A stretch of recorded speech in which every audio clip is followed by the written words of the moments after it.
Here's another update on my Wingmaran 14 prototype. In March, this was on a rolling cart outside and it filled up with water, and the wind blew, it got heavy and the cart tipped over and it crashed on the ground.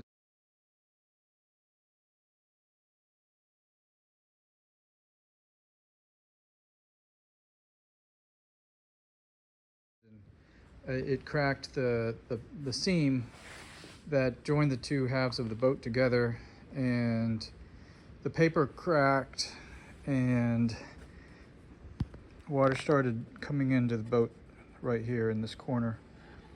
And I noticed the last time I went sailing. You gotta connect the dots with the breeze here. Yeah, you're doing pretty good, actually. I can tell you've sailed before. A little bit.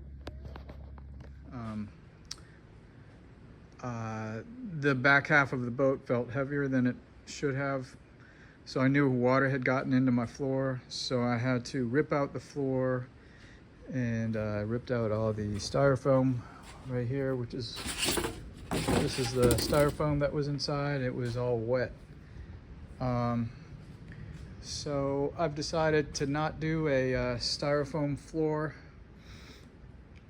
and I just put a couple runners on the bottom there, and I'm just going to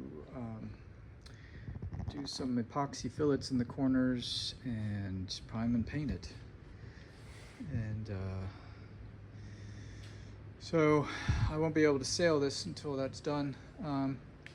Instead of making a permanent glued connection between the front and the back half, I'm going to just bolt them together.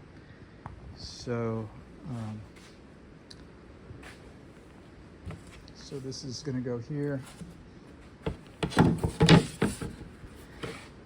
and it's going to be attached there, and that way water won't get in through here and go over this wall. So yeah, and here's a dining table I just finished in a week. It's funny, I can make a dining table in a week, and my boat, it takes about 6 months to make a boat.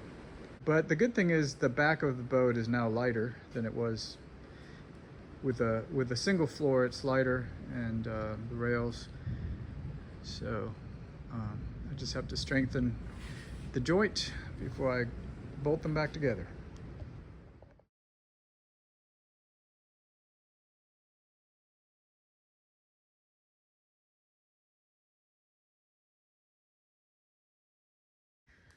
All right, here's the new front end of the back half of my boat. This time I'm using fiberglass tape and epoxy resin. I'm moving away from paper. The paper just it wasn't strong enough. And eventually the water does get to it, and then it makes it weaker. So hopefully this will be a strong enough connection between the front and back of the boat. Okay, here's the brace that's going to go right here to keep my bench from rotating and pushing inward right here. It's thickest in the middle where the bottom of the bench is, and I've marked it with pencils, and now I'm just using a card scraper to scrape the paint off.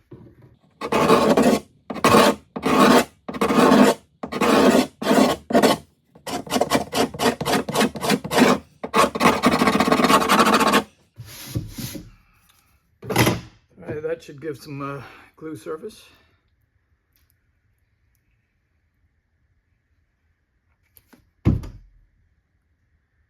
I'm just using Type Bond 3. This stuff works pretty well.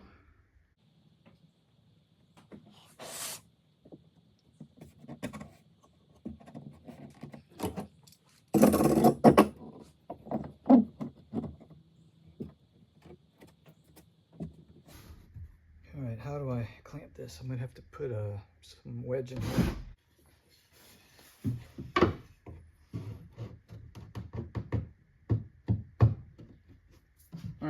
works.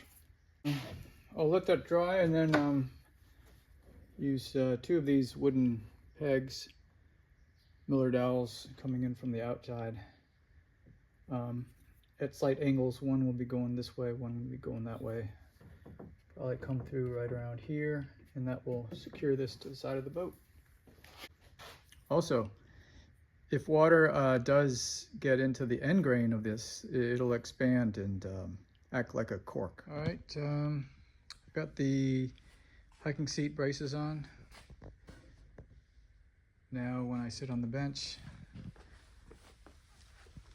it doesn't indent the side of the boat. I still have to prime and paint this dowel. And I'll show you how I get these things on and off. I like having them removable because if I have to put the sail down, I can just unscrew one of these benches and stand up and paddle. It's a lot easier than sitting, you know, adding a seat for rowing and all that kind of stuff. That would just be another thing to trip over, is a rowing seat and more weight, and then 2 oars instead of 1. Which on a long journey that might be all right, but not just for day sailing.